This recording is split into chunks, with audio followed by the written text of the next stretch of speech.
Some people spend their early years feeling misunderstood, out of place, or uncertain, only to become remarkably confident and successful once they understand themselves. Carl Jung's ideas about personality suggest that real psychological growth often takes time, and for certain personalities, the later years can become their strongest years. In this video, we'll explore why some people appear to struggle early in life, but gradually become more successful, independent, and psychologically grounded as they grow older. You'll discover the personality patterns that can make someone feel different from the crowd, why self-discovery can take years, and why what looks like being behind may actually be part of a deeper developmental process. Watch the complete video, because the most important insight isn't simply which personality type succeeds late, it's understanding why some people need more time to build the confidence, self-knowledge, and inner stability that eventually allow them to thrive. Everyone around you seemed to know what they were doing. They picked careers, they built relationships. They moved forward with a confidence that looked effortless from the outside. And you stood there watching, feeling something you could not quite name. Not jealousy exactly, not confusion exactly, something closer to the quiet certainty that the path everyone else was walking was not yours, and yet you could not find yours either.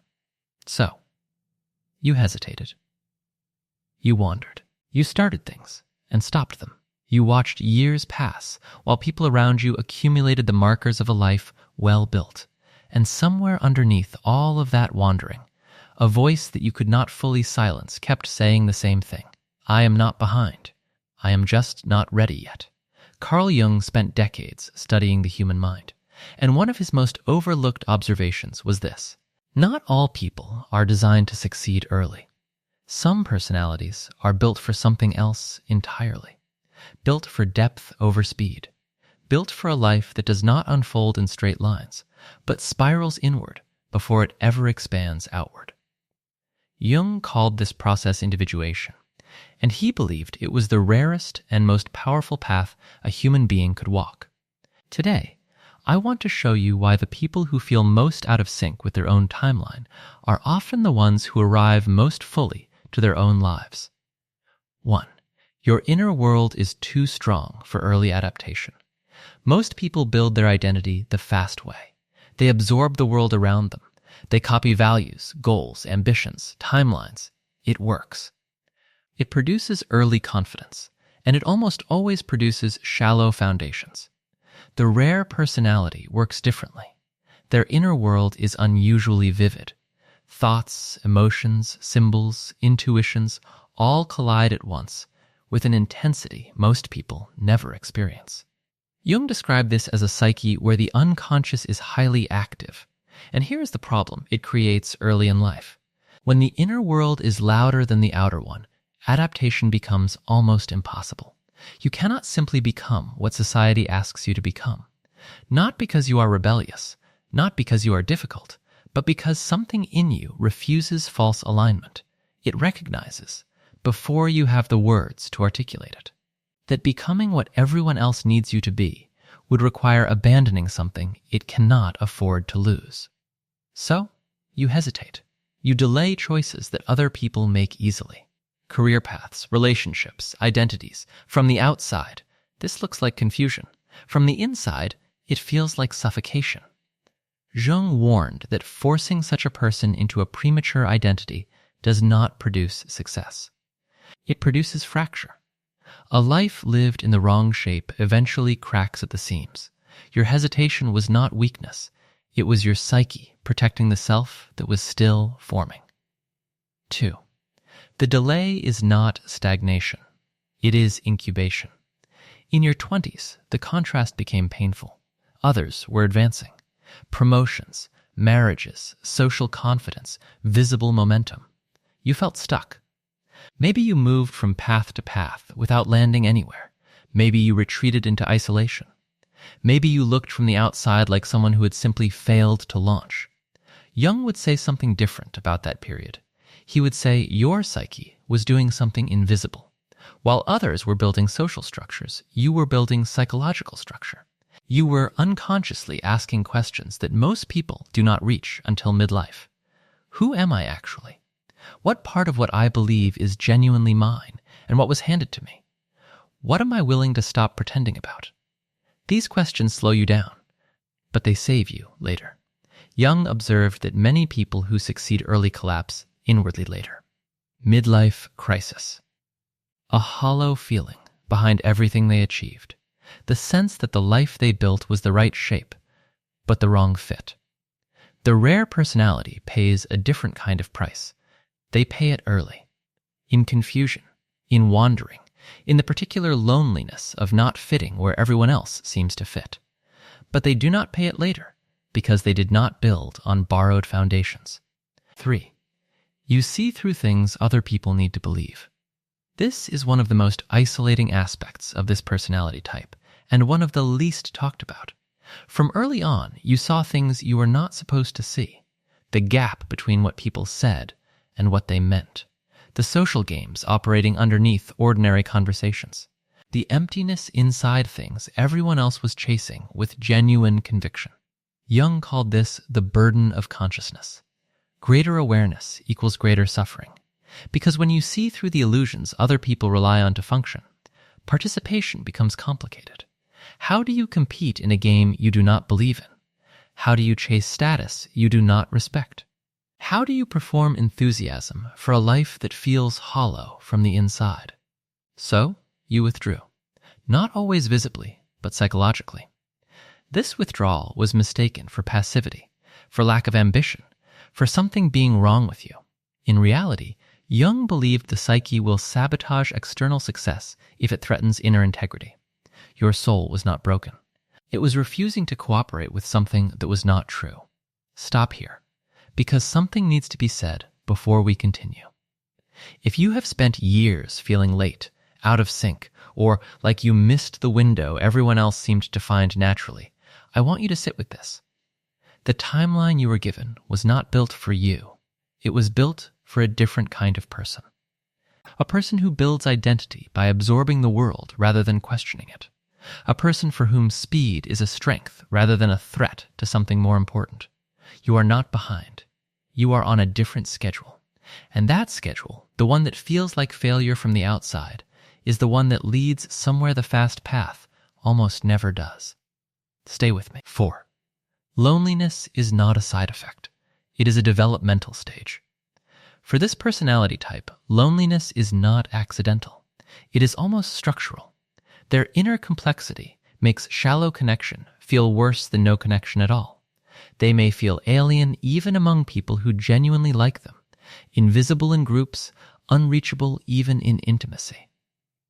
Because what they are carrying inside does not translate easily into the language most social interaction operates in.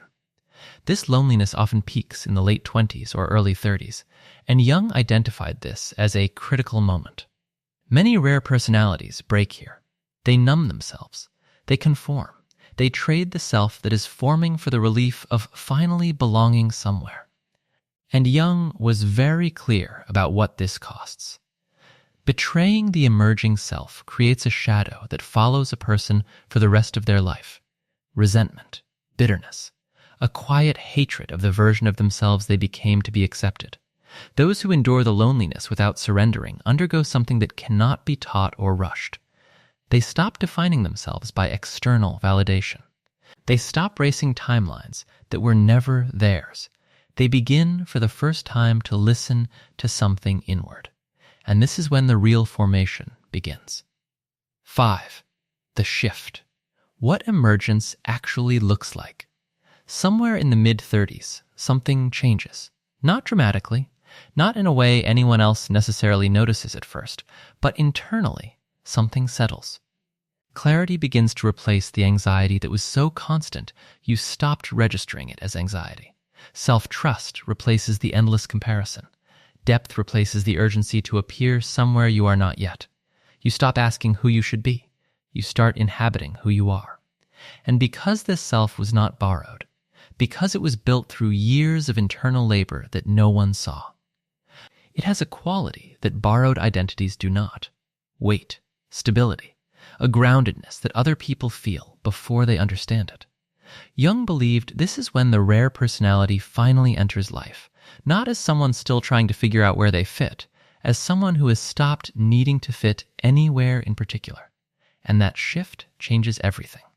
Their words carry weight, not because they speak often, but because when they do, nothing is wasted. Their presence reorganizes rooms without effort. Their decisions are precise because they are made from alignment rather than anxiety. This is not confidence in the conventional sense. It is something quieter and more durable than confidence. It is coherence, an inner world too vivid for early adaptation, a decade of incubation that looked like stagnation, the burden of seeing through things other people needed to believe, a loneliness that was actually a developmental stage, and an emergence that comes late, quietly, and without the fanfare that early success announces itself with. Jung believed the rarest personality represents something the world needs and almost never knows how to recognize in time. A human being who refuses to sacrifice depth for speed, who refuses to trade truth for approval, who refuses to build a life on foundations they did not choose and cannot stand behind. The success that comes from this path does not arrive loudly. It does not rot from the inside the way early success sometimes does. It expresses the person rather than consuming them. And perhaps most importantly, it feels like something almost no one else gets to feel. The sense that your life actually belongs to you, that everything that happened, including the years that looked like nothing, was preparation rather than waste. If you have always felt late, you may not be behind. You may be early for a different kind of life, the kind that cannot be rushed into, the kind that only becomes possible after you have stopped to be anyone other than exactly who you are. Which part of this felt like something you have been living without having the words for? Drop it in the comments. Because the people reading your comment have been walking the same long path, and your honesty is what makes the path feel less like wandering and more like direction. You were never actually competing with them. You were trying to become yourself. And those are two completely different processes. The person who discovers their direction at 20 may have a completely different psychological journey from the person who discovers it at 35. One is not automatically more successful, more intelligent, or more evolved than the other. Development does not happen according to a universal calendar. Some people need experience before they understand themselves. Some need failure before they understand what matters. Some need years of trying different identities before they discover which one actually belongs to them. And for a deeply introspective personality, this process can take even longer because they don't simply ask, "What do I want?" They ask, "Why do I want it?" They don't simply ask, "What career should I choose?" They ask, "Would I still want this if nobody admired me for doing it?" They don't simply ask, "Who should I marry?" They ask, "Am I choosing this person because I genuinely love them or because I am afraid of being alone?" These questions can slow a person down enormously, but they can also prevent a person from spending decades running in the wrong direction. And this is one of the strange paradoxes of psychological development. The person who appears slow may actually be doing more internal work than the person who appears fast. You cannot see psychological construction from the outside. Nobody sees the years you spend questioning yourself at 2 a.m. Nobody sees the conversations you replay because you are trying to understand what they revealed about you. Nobody sees the beliefs you quietly dismantle. Nobody sees you realizing that something you once desperately wanted was never actually your dream. And because none of this produces an obvious achievement, you may assume nothing is happening. But something is happening. Your internal architecture is changing. You are becoming more selective about what deserves your energy. You are becoming less impressed by appearances. You are becoming more aware of the difference between attention and connection, between popularity and belonging, between achievement and meaning. And eventually, this changes the way you define success itself. Earlier in life, success may have meant proving something, proving that you were capable, proving that you were intelligent, proving that you could compete, proving that you could become someone worth noticing. But later, success can become something much quieter. Having work that doesn't violate your values. Having relationships where you don't have to perform. Having enough independence to make your own decisions. Having enough inner stability that another person's opinion doesn't completely determine how you feel about yourself. That is a very different kind of success. And it often takes longer because it cannot simply be copied from someone else. You have to discover it.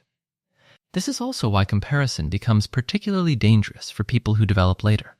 You look at someone else's life and see the visible outcome, the career, the house, the relationship, the confidence, the social circle, the achievements, but you don't see the psychological price they may be paying for maintaining that life. And they don't see yours either. Comparison, therefore, creates a strange illusion.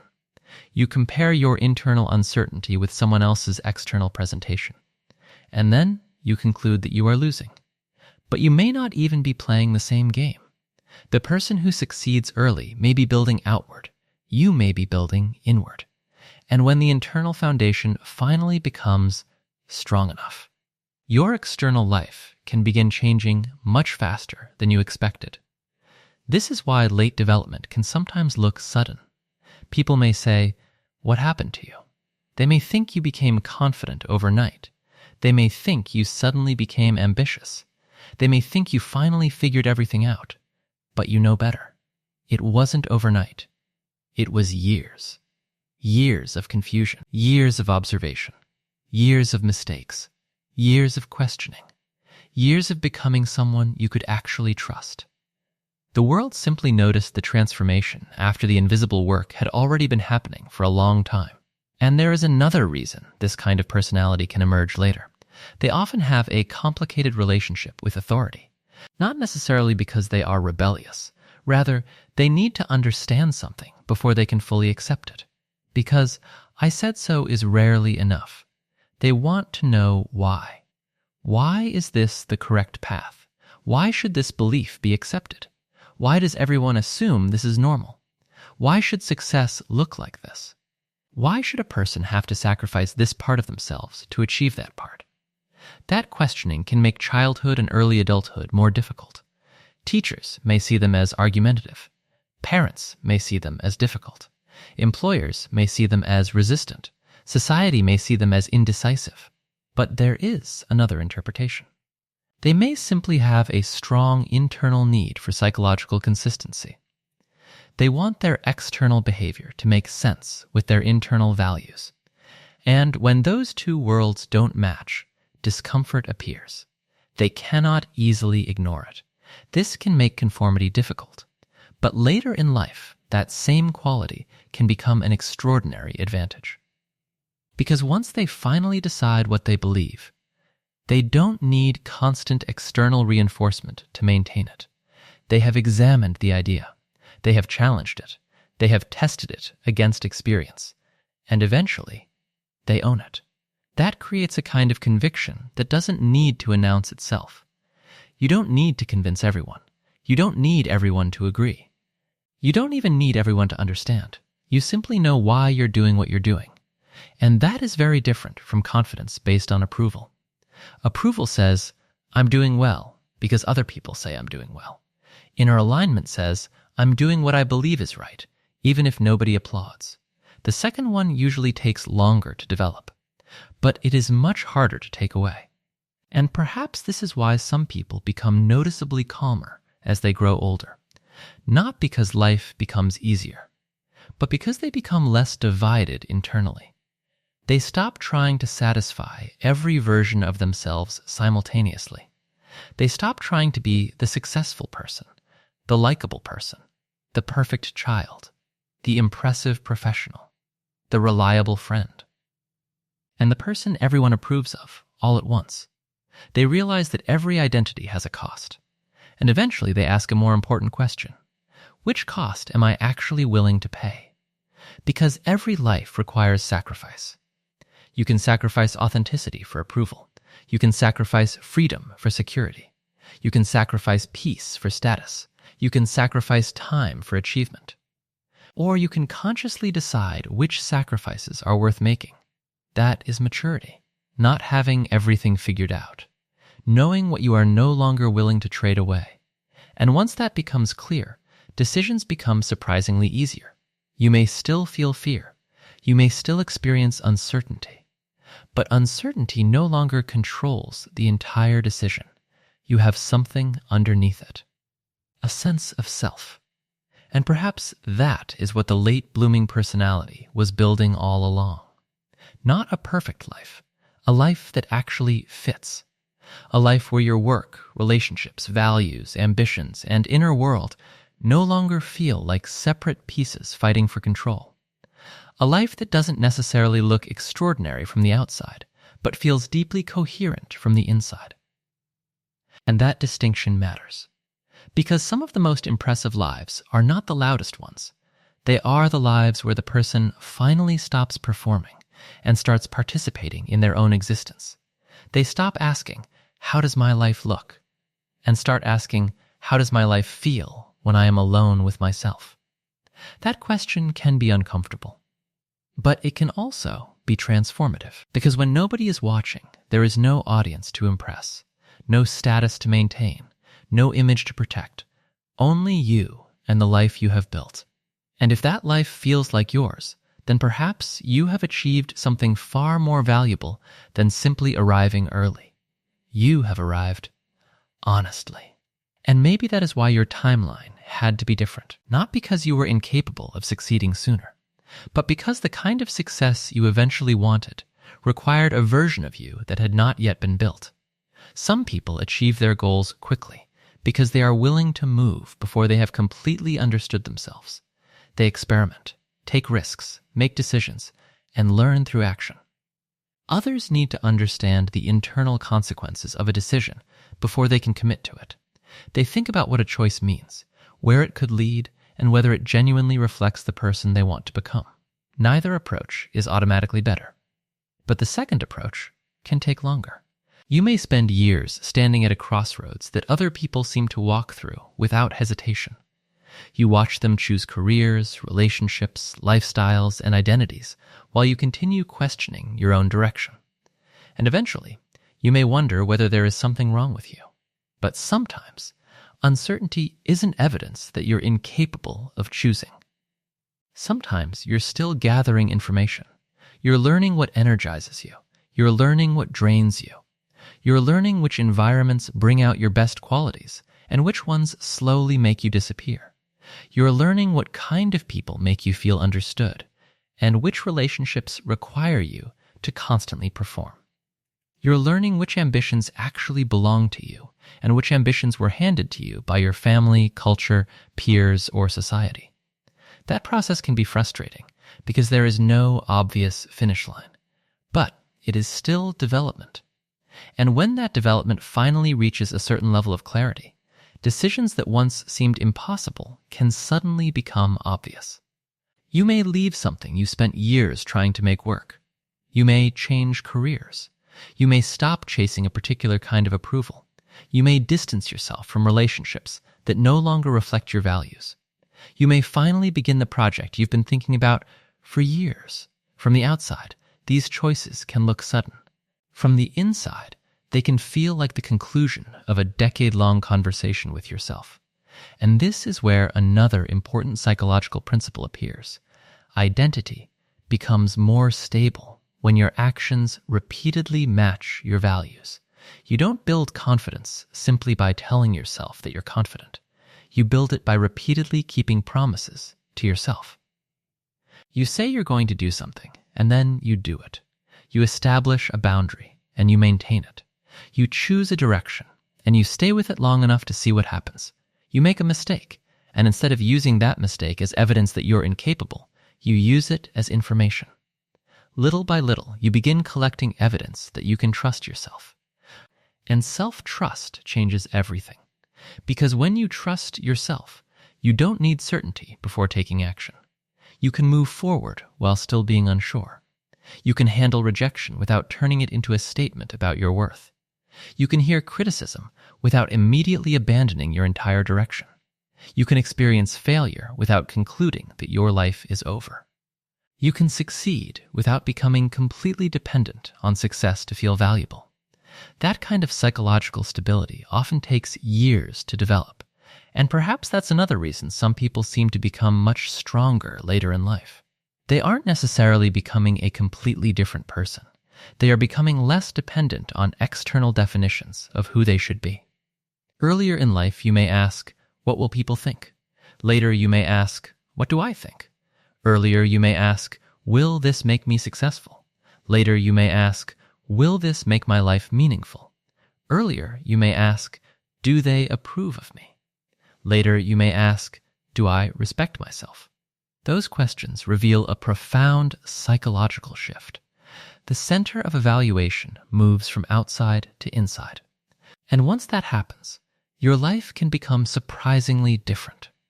You may become less interested in impressing people and more interested in building something useful.